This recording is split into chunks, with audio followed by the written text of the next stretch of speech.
Welcome back, Guardians. In our last report, we discussed the Hive. Now, that information was designed to give you a fighting chance against them, both on the ground and potentially in your own morals as a Guardian. But to understand our morals and who we are, as Guardians, we have to look to what we are fighting for. We're not just tools of the Traveler, we're not just weapons of war, we are defenders of the Great City, the last refuge on Earth that we call home. In this report, we will discuss the ages of humanity and how the city in which we defend every day with our lives came into existence. To start, we have to break down the ages into their proper chronological order.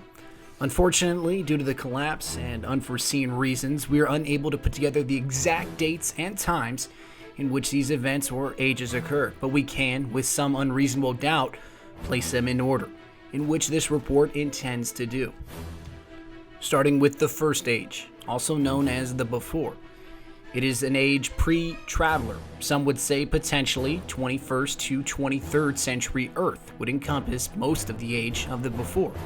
But at this point, those values are purely speculation. The Before Age, also can be termed the Pre-Arrival, is an age in which we understood the universe, or at least thought we did. Most of the secrets of the universe were at our very fingertips. An age in which humanity was full of pain and sorrow and death, and Earth and the surrounding areas were dead or dying planets, and progress was considerably stagnant. But that age definitely changed with the arrival of the Traveler, and ushered us into an Enlightenment phase, also called the Golden Age of humanity. This was the term that was derivative by those who experienced the age in its fullest. Our information on the Golden Age is sparse, but it is particularly telling. It's an age that the Traveler changed everything. His arrival changed us all. It reshaped our solar system as decisively as it shattered our scientific and philosophical frameworks. To our ancestors, it must have been a hammer blow, a glimpse beyond the horizon of unexpected possibility and into the realm of transcendent power. The Traveler may have kindled the Golden Age, but we built it. We remembered this with pride, even after so much has been lost. We settled our solar system and filled it with our work. Today, cryptarchs and scholars work to distill the legends of the Golden Age into truth. We know that humans lived longer, flew further, and knew more. We knew that countless ancient diseases and hatreds were extinguished forever. Human aspirations gives birth to vast engineering projects, sweeping social movements, and even new forms of life. The Golden Age was not without its challenges, however. Sources speak of eternal strife, philosophical rifts, and particularly around the questions of machine intelligence and mind forking, and enduring scientific enigmas. But humanity and its machine children tackled these problems with vigor, pride, and a contagious sense of pluralist compassion. The term mind forking is an interesting term, and to give it better reference, we have to explain it. Imagine a future whereby anybody can be uploaded to the cloud if they tire of their quote-unquote meat body existence.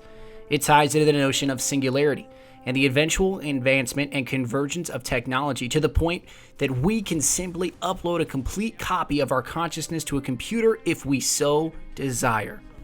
The idea of humanity moving back and forth into physical and virtual realms has been at the conceptual roots of our literature and culture, spanning back centuries. Now, there's a Golden Age story. Whether this is actual truth or just more literary device, it is interesting and will be used in this report to give the Golden Age a bit more reference. This story speaks of a father and his son. When I was your age, people thought they knew almost everything. We had scientific laws, human truths, even a model of the universe. People carried pictures of the past and tried to have a clear vision of their difficult future. I didn't know everything, of course, but when I was a boy, I had every expectation of living a smart, short life and learning quite a lot more. But the arrival of the Traveler essentially changed that. That's when everybody, particularly the smartest of us, learned that we knew nothing. We were children, and our little ideas were toys, and the universe was cut apart with great ideas and magnificent, immeasurable potentials. In this story, the father showed the boy a mural, a painting of the old world, or potentially some sort of symbolism representing a painting. And the boy was sad. It was a painting of death and sorrow of what humanity had left. It was a dead earth. When the father took the boy outside again, back into the golden age in which he was currently living, the father asked the child what he had learned. But the child did not speak, for he knew what he had learned. That every face, every individual was happy. Even the saddest face had happiness. Figuratively, that's exactly what the Golden Age brought, was happiness in the simple term of the word. Literally, it brought technology, it brought advancement, it brought longer lifespans, and it brought us the ability to create things, potentially the XO or its precursors. And it gave us the ability to understand ourselves down to the fundamental level. But that all changed. Now, it's unknown whether if it changed in rather an instant or if it was gradual over the period of lifetimes.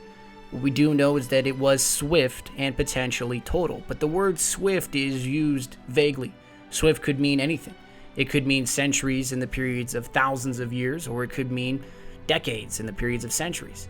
The information, again, and dates and times are unknown to us, but what we do know is that we have lost most, if not all, of our Golden Age secrets. Information about the Dark Age is summed up almost completely and terrifyingly in a very short and simple sentence. The tally of suffering may be beyond our comprehension, but the city lifted itself from the ash, gathering survivors. Guardians rose to challenge alien hordes. The Dark Age swallowed so much of our history, but hope never died. Whether or not the Dark Age was brief is again unknowable. It was vast and all-encompassing. But now the current age, the age in which we have lifted ourselves out of with the help of what's left of the Traveler and those Guardians who stand with us, is the City Age. But the question remains, when did the city begin? Perhaps when the bulk of the world's survivors lived beneath the Traveler rather than in the wilderness? Or when the Titans raised the first wall? Or at Six Fronts when the city faced a coordinated, overwhelming attack and repelled it decisively? However, the city did not rise without struggle. Warlords and wilderness fiefdoms clung to power. Starvation, disease, and anarchy menaced. But the Guardians held the frontier, and the children of the Golden Age kept the fire burning through the long climb back. Legends walk through this history. The Iron Lords, Saint 14's crusade against the fallen, the Mask of the Speaker, the Great Ahamkahara hunt, Talon's madness, terrible faction wars, and the horrifying, disastrous effort to retake the moon. And as the city learned to walk again, it found a world overrun by an alien menace. It faced disaster and defeat. Even in recent years, as Guardians begin to venture back to the moon and to the inner planets, the city's territory has withdrawn. Outer sections abandoned and converted into fortification in the wake of the Battle of Twilight Gap.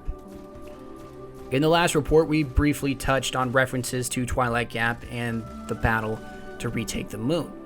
But the information surrounding those two topics seems to be sparse, if not very vague. What we do know about Twilight Gap was that we fought a combined House of Fallen.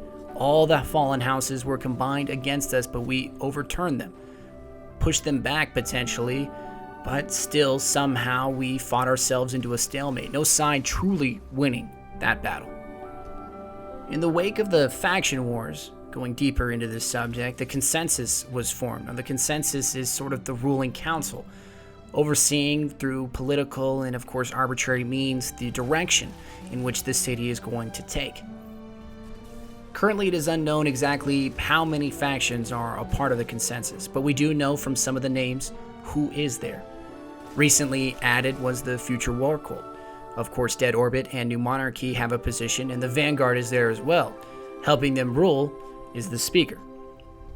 Some factions, especially the New Monarchy, would argue if the consensus is really helping, or if it's just another burden placed upon the Guardians and the city's inhabitants.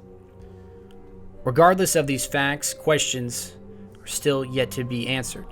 The city's shipwrights and foundries hum with energy. The probability cleanse and work cooperatives produce new wonders, but the darkness is rising again, and we yet to know why. But we do have something very powerful on our sides, and that is the light, and we are also rising. But to better understand what we are facing and the obstacles in front of us, we have to still look deeper into our political hierarchy and the factions that some of us ally ourselves to. In the next report, we will discuss the factions, the Vanguard and the Crucible, and how it all ties into the consensus, and how these factions have plans for our future, for your future.